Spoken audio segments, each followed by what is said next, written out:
আসসালামু আলাইকুম। Outsourcing education বিডির পক্ষ থেকে আপনাদের সবাইকে জানাচ্ছি আন্তরিক শুভেচ্ছা, অভিনন্দন এবং মোবারকবাদ। আজকে আমি বলতে এসেছি যে আসলে সারাদিন অফিসের ব্যস্ততা শেষে আপনাদের সাথে কিছুক্ষণ সময় ব্যয় না করলে আমার ভালো লাগে না। এটা আমার মনেরই একটা আত্মতৃপ্তি যে আমার যারা ভিউয়ার্স রয়েছে তারা আমার কাছ থেকে যদি কিছু একটা পরিমাণ উপকৃত হয়, সেটা আমি মনে করি ইটস মাই বিগ অ্যাচিভমেন্ট। তো আমার এই অ্যাচিভমেন্টের সাথে সাথে আমি চাচ্ছি আপনাদেরও অ্যাচিভমেন্টের পরিমাণটা বাড়াতে। আজকে মাইক্রোসফট এক্সেল নিয়ে আলোচনা করব। তো মাইক্রোসফট এক্সেলের প্রথম যে টিউটোরিয়াল সেটা গতকালকে শেষ করা হয়েছে। তো আজকে আমরা দ্বিতীয় টিউটোরিয়াল নিয়ে আলোচনা করব। তো আমরা সরাসরি ক্লাসে চলে যাচ্ছি।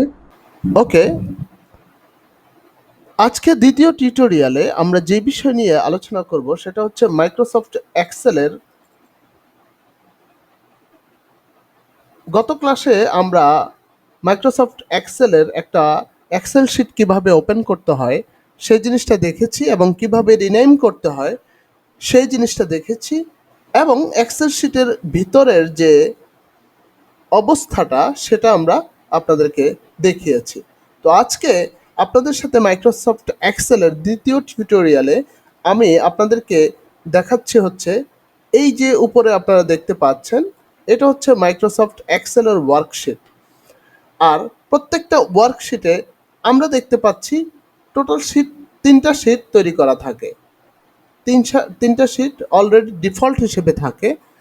এর পরবর্তীতে আপনি যদি কোনো শিট মেক করতে চান সেটা আপনি এখান থেকে করতে পারবেন। তো আমরা দেখাচ্ছি আপনি নতুন একটা শিট কিভাবে তৈরি করবেন। এখানে শিট 1, এখানে শিট 2, আর এখানে শিট 3।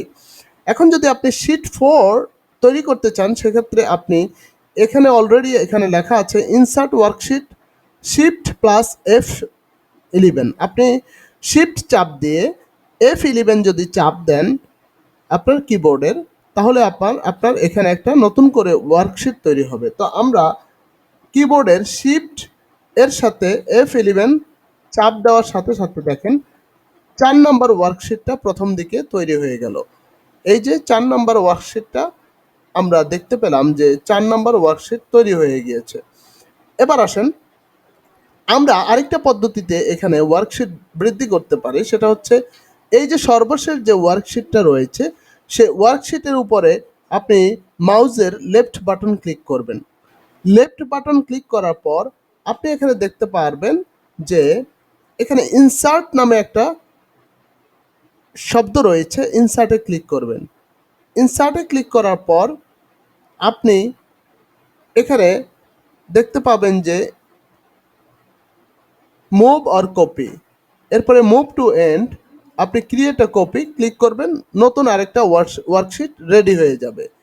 এখন আপনি চাচ্ছেন যে আমি এখান থেকে সরাসরি ক্লিক করে করতে পারবো, এই যে আমি ক্লিক করে করতে পেরেছি। এবার আমি আরেকটা শিট যদি তৈরি করতে চাই সেক্ষেত্রে আমি এখান থেকে মুভ অর কপি এটা দেওয়ার পর মুভ টু এন্ড, এরপরে ক্রিয়েট আ কপি এটাতে ক্লিক করার সাথে সাথে এখানে আপনি আরেকটা শিট ওপেন পাবেন। এবার আসেন কিভাবে একটা নতুন শিট ওপেন করা যায় সেটা আমরা জানলাম। এখন মুভ কপি এটা দিলে কি হয়, যে শিটটা বর্তমানে আপনার এখানে আছে এটাই আরেকটা শিট আকারে এখানে তৈরি হয়ে যাবে। যেমন আমরা শিট 3 এটাকে যদি মুভ আর কপি দিয়েছিলাম তখন এটা শিট 3-2 হিসেবে উল্লেখিত হয়েছে, অর্থাৎ শিট 3-3 আরেকটি কপি এখানে তৈরি হয়ে গিয়েছে। এখন এখানে শিট তৈরি হওয়ার পর শিটগুলোকে আপনি রিনেম করবেন কিভাবে, আপনি শিটের উপরে ডাবল ক্লিক করবেন মাউজের, করার সাথে সাথে এখানে আপনি লিখতে পারবেন। মনে করেন আপনি প্রথমটা লিখলেন হচ্ছে BONUS বোনাস 1, এটা হচ্ছে প্রথম শিটের নাম আপনি দিলেন হচ্ছে বোনাস 1। এরপর আপনি চাচ্ছেন দ্বিতীয় শিটের আমি একটা নাম দেব, রিনেম করব, ডাবল ক্লিক করবেন, এবার হচ্ছে বোনাস 2। তো বোনাস 2 আমরা দ্বিতীয় ওয়ার্কশিটটার নাম দিয়ে দিলাম। এবার আসেন আমরা যদি চাই এই ওয়ার্কশিটের নাম অন্যভাবেও আমরা রিনেম করতে পারি।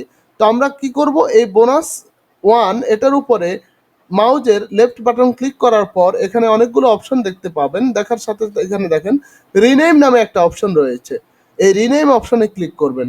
ক্লিক করার পর আপনার ওই লেখাটা সিলেক্ট হয়ে যাবে।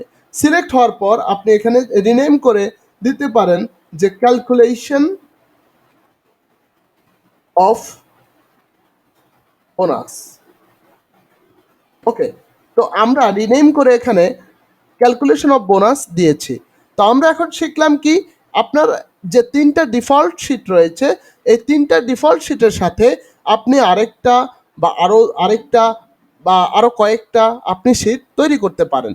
তো সেক্ষেত্রে কিভাবে আপনি তৈরি করবেন সেটা আমরা দেখিয়েছি।